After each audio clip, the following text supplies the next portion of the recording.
Hi, CTK kids, volunteers, you guys who are teachers and helpers and backups, those who work at the concierge desk, everybody. I just want to say hello and thank you for taking the time to watch this video. Here's how you should be watching this video. I don't do these videos. We do some of these for city group leaders and things like that. I don't do these because I think people really want to stare at my head um, for the next 10 minutes or so.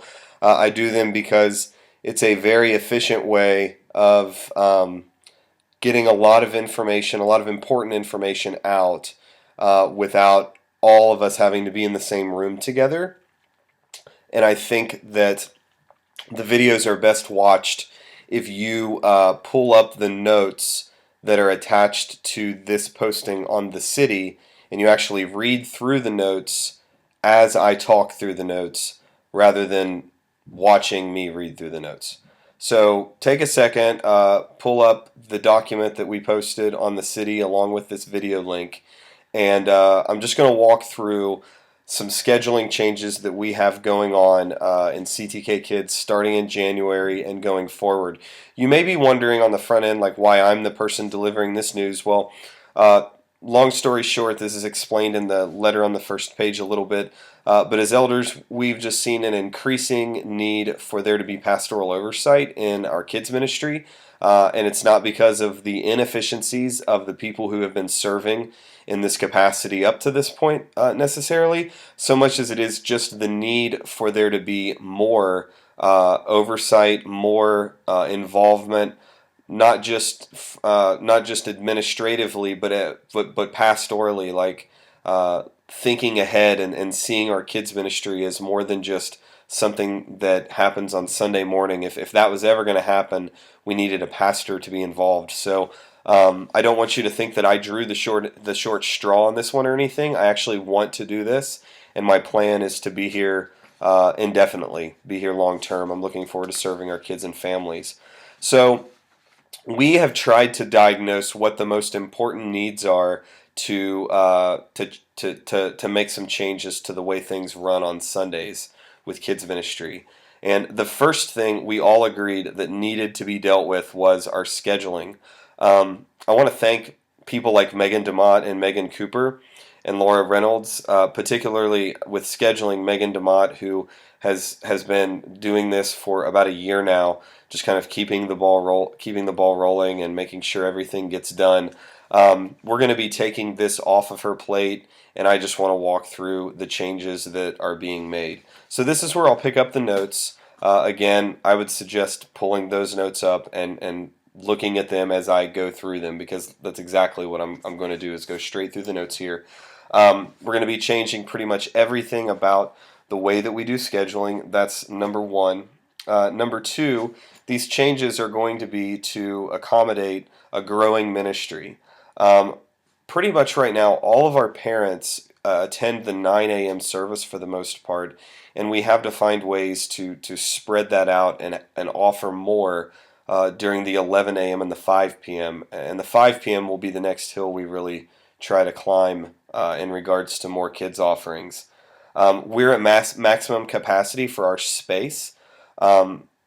Really, like our space is a huge issue, a huge barrier to us being able to serve our kids and families better, which is why you'll be hearing more about this in the future, but we really want to get the basement remodeled so that we can have some more space for kids.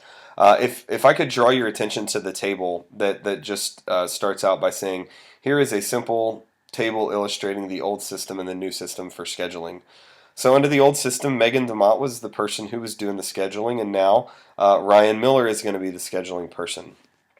To give you an idea who Ryan is and why we did this, Ryan is our administrative assistant. He and I work very closely together. Ryan's part-time. He's in the office at least 2 days a week. And we thought that this job of scheduling was big enough to warrant giving it to someone who is employed by the church and who would be able to dedicate much more time to it, because it's very time-consuming.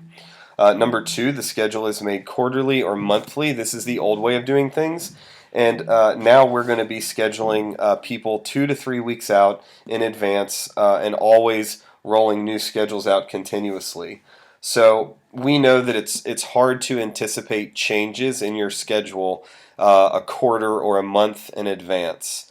In the past, we would kind of post and say, "Hey, what's your availability? We're going to make the schedule for this quarter or this month," and then you would respond to Megan, and she would make the schedule.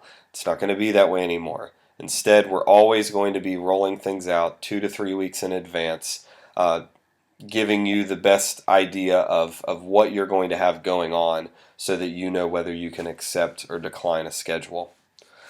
Let's continue talking. Number three, scheduling communication takes place on the city. This is the way it used to be. There would be kind of this string of emails and messages on the city. Somebody needs a sub, somebody's not able to serve, somebody's looking for a switch, things like that. That is a thing of the past now.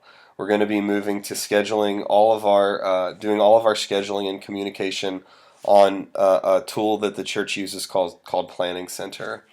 Planning Center is a much more efficient way of scheduling. It's going to take the burden off of the person doing the scheduling. Whereas in the past, if you couldn't work, then it was going to be Megan's responsibility to try to find a sub for you, and it's going to place more responsibility on you, the individual, to be responsible to know when you can serve and when you can't, and to only accept plans that you're able to fulfill. There'll be more on Planning Center in just a moment. Let me continue going through these tables. Number four, if you're scheduled and you cannot serve, you find a sub by posting on the city. With using Planning Center now, we're hoping to eliminate the need for a lot of rescheduling by utilizing blockout dates on Planning Center.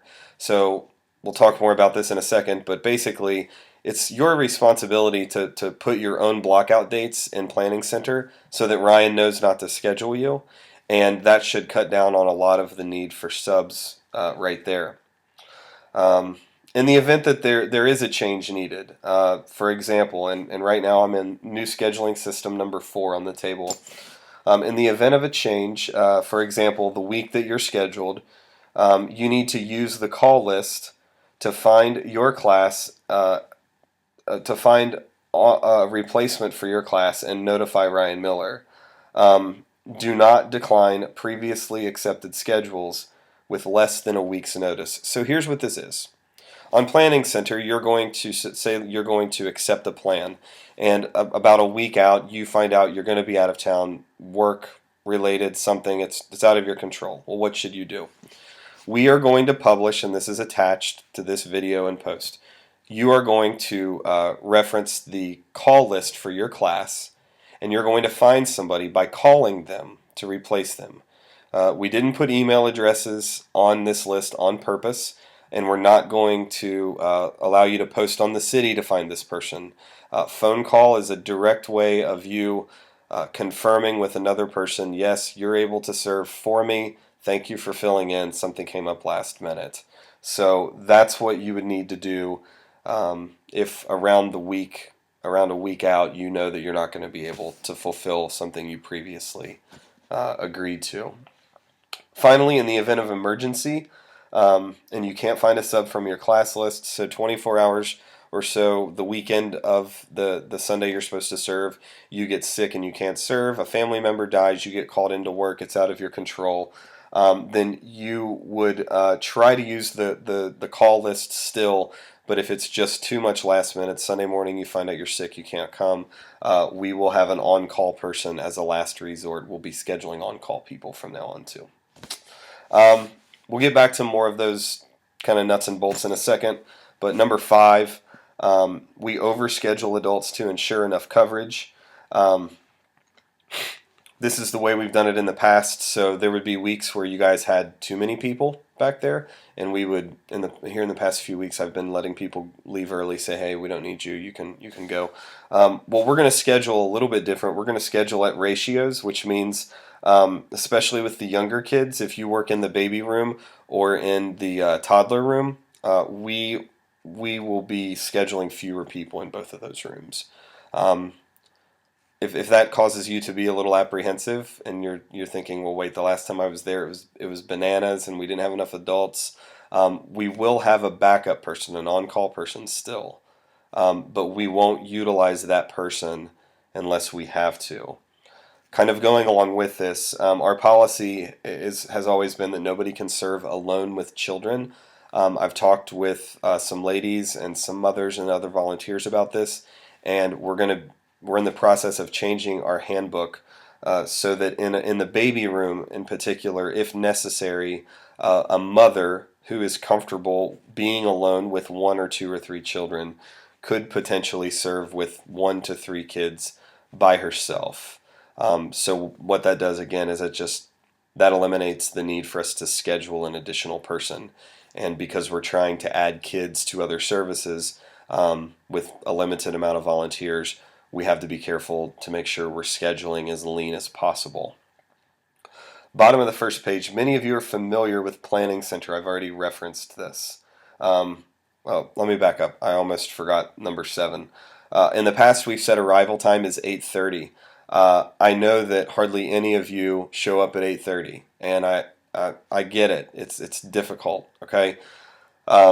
Here's the way we're going to do it from now on. Arrival time is between 8:30 and 8:45. So I want to be generous and realistic about this. At the same time, I want to be really direct. If you're teaching in particular, you have to be there before 8:45. There's really no other way to say it. We have children and parents who are relying on us to be there, and if we have kids who are waiting and they're by themselves for their teacher to show up, then that poses all kinds of problems for us as far as keeping kids under control, making sure no incidents happen, making sure the parents can trust us.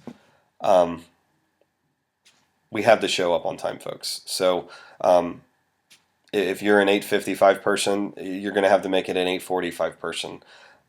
I understand 8:30 is really early. That's why I'm saying 8:30 to 8:45. You've got a 15-minute window to get there. But please, this is something that we all have to just make sure we're doing the best we can. Show up on time. Okay. So, bottom of the first page, number 3. Many of you are familiar with Planning Center. For some of you, this is going to be new. And we've posted some instructions and some how-tos on how to use Planning Center on page 2 under the Planning Center tutorial, and you can look over that. Basically, the way it works is Planning Center is a online service that the church pays for that allows us to do scheduling in about the most efficient way possible. You're going to have an account on Planning Center. You're going to block out the dates that you're not able to serve, and then Ryan is going to schedule you. Ryan's going to schedule you, and you're going to get an email, and you're going to accept or decline that schedule. If you accept it, then you're on the schedule, and you'll get a reminder that you're on the schedule. If you decline it, then it'll get kicked back to Ryan, and he'll find somebody else to fill the role. This will eliminate the need for all the traffic on the city, and it will eliminate the need for us to be making constant changes to the schedule because we're making it a month or two in advance. If you have any questions about how to use Planning Center, Ryan is the person to talk to. If you have any other questions about anything else, feel free to contact me. We have another section at the bottom, you can come on in, called Other Scheduling Needs Going Forward, and I just want to cover all of this really quick. Please review the attached volunteer rosters for each classroom that's attached here. Make sure that you are on there. We may have missed you, and just our records not being updated. And make sure that your information is correct. You should see your name and your phone number under a particular classroom. We need to have this updated and accurate because this is going to be the way that you find a last-minute sub if you're not able to serve. If you're a parent, this is number 2. If you're a parent, unless you have some extenuating circumstance, and the 3 I thought of most commonly is you serve on another Sunday team that demands a lot of your time, or you have an infant or a young baby, or you're a single parent. If you don't fit into any of those categories, then basically we need you to be willing to serve.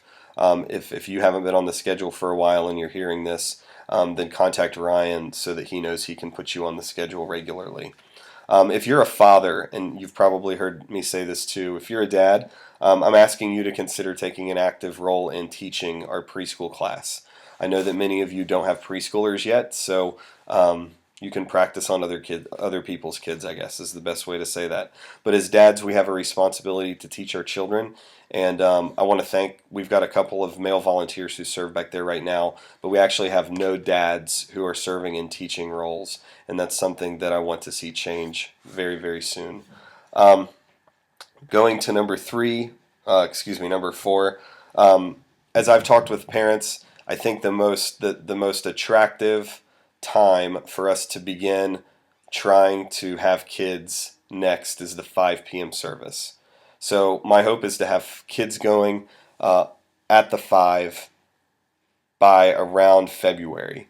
So if you're willing to serve, I need you to contact me directly. And if I don't hear from very many people, there'll be more formal communication going out on that. But if you know, hey, I'd be willing to serve at the 5, then definitely get with me. Send me a message. Just to give you an idea, as far as Kids Concierge, the concierge table is going to have a more defined role. They're basically going to be the operational center of what happens on Sunday mornings. So even though I'm back there a lot, I may not know who's scheduled to serve, or Ryan may be running sound and I may be preaching one morning. So we're going to use the concierge desk as the place that's kind of the operational center of what happens on Sunday morning. And Megan DeMott's going to be leading that team. Number 6 is kind of just a catch-all. Like, there's so much more that's going to happen. This is the tip of the iceberg. There are dozens more changes that are coming, but we definitely feel like changing the way we do scheduling is the most critical, most important thing, and it's a big thing, and we want to identify that. Change is tough. It's tough for all of us, so we want to make this change before we start making subsequent changes. So if there's something that you see that we are not seeing, if you have suggestions or questions, direct those to me. If you have questions on how to use Planning Center, then the best thing to do would be to contact Ryan. But I want to thank the ladies who have been holding it down and serving in this ministry for the past year plus. Megan Cooper leading things, Megan DeMott helping with scheduling, Laura Reynolds, and other ladies who have helped just hold things together in a season where we haven't had a leader. I'm excited to be serving in this area, so I look forward to partnering with you guys, with parents. Thanks for serving. Make sure you take the time to read that letter, and if you have questions, let me know. Thanks.